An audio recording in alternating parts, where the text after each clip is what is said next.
Hello everyone, this is Jonathan Little for PokerNews.com. Today we have a hand from a $10,000 buy-in Bellagio Cup tournament. We're playing 1,000, 2,000 with a 300 ante, not 30.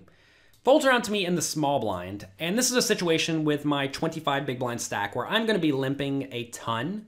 I'm going to call, hope to flop well, and then go from there. If I call and get raised, I'm either going to go all in or call depending on what I think about my opponent's strategy. So that's what I'm going to do here. I do like to limp. I don't particularly want to raise to say 6,000 because then my opponent's going to call a lot and then he's going to be playing in position with a very disguised range. And that's really not what you want. So I do limp. Flop comes 8-7-6. Now, this is a spot where I think I should at least consider betting. Mainly because if I check and my opponent bets, let's say 3,000, I can't check raise all in. That would be quite large. And check calling out of position with the draw is pretty rough.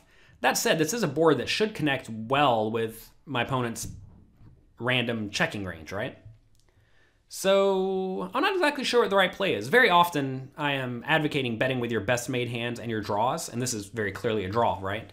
So I think I should just bet. If the stacks were shallower, I could certainly check raise all in. Like say I had 30,000, I could check, he could bet 3, and then I could shove. But with this stack size, I think I would have preferred a bet of something like 3,000. But I do check. He bets 3,000, and now I have to call. If I make it 10 and he goes all in, that's awful for me, right? I could make it 10 and just expect him to fold a lot, but I don't really know if he's going to fold a lot on a board that's this coordinated. So if I do check and he does bet 3,000, I think I probably do need to just call. And often look to check raise on blank turns, by the way. When I check call this, I'm not looking to just check fold on the turn. That is not good poker. You don't want to be playing super weak and super passively. So if I do check the turn and he bets on a blank, I'm probably raising, likely all in. Like if I check and he bets 8,000 or 6,000, I'm probably going to shove. Anyway, we get bailed out, perhaps, on the turn. We get a jack. So now my hand went from being a draw to a very clear marginal made hand. And your marginal made hands are very often trying to just get to the showdown without having to put all of their stack or all of the money in. So I'm going to check. Some people will advocate leading in this spot, thinking the opponent's going to check behind with all their 8s, 7s, and 6s. And while that may be true, if I lead, those hands may call one bet and then fold up to a river bet. Also, if I lead, I'm pretty much forced to play for all the money. And if I happen to be beat by whatever, Jack 8, right? Or 7-6 or any two pair type hand, I definitely want to minimize my losses. So I'm going to check. Opponent bets 4,000, which is an interesting bet. I would expect most people to start betting bigger on this turn with a lot of their range. Maybe my opponent doesn't want to get jammed on. Notice if he bets 6 or 7, like I said, I could conceivably shove with some portion of my range. So, I don't know, it's an interesting spot. I'm not exactly sure if my opponent's betting this size with a lot of stuff or just very good hands he's trying to keep me in with. It's tough to say, right? And whenever it's tough to say, you have to be realistic and understand you don't know what this bet size means. And maybe it means nothing or maybe it means something, but I don't know. So with my marginal made hand, like I said, I just want to check call. I'm not trying to play for all the money, even though I have top pair. Check call on the turn. King is a pretty safe card. It may look scary, but you have to ask yourself, how often is my opponent going to bet the flop and the turn with a king, right?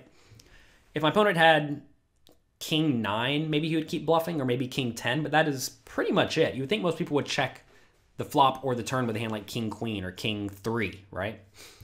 So king may look scary because it's an overcard, but it really is a blank. So I'm going to check the river, and sticking with the plan, I'm just check calling. I expect to have the best hand here, something like, I don't know, 60% of the time, maybe 50% of the time if I check and my opponent bets and I call. Some people may look at that and say, oh, 60%, that means you should raise. But if I raise here and get called, I'm going to be dead. I'm going to win almost never. So this is a very, very clear example of a spot where we have a marginal made hand. We want to pot control. We have checked. We have done our best to induce bluffs from our opponent. So here we are. Check, call, check, call, check, call. Sometimes we win, sometimes we lose. And this time, we lose. That's unfortunate. Sometimes you are going to lose. Don't expect to win every single time you take this line. I think a lot of people think, oh man, I paid off this guy poorly. He had the best hand. But this is just such an easy call down that if you're not making this call down and you're folding every time against a generic loose aggressive opponent, you are making a significant blunder, and you're probably going to have a very difficult time winning any poker tournaments. I coach a decent amount of students, and one of the most frustrating things I hear from them is, oh, should I have made a big fold in this spot? And the answer is no. It is okay to lose hands. You're going to lose hands. That's part of poker.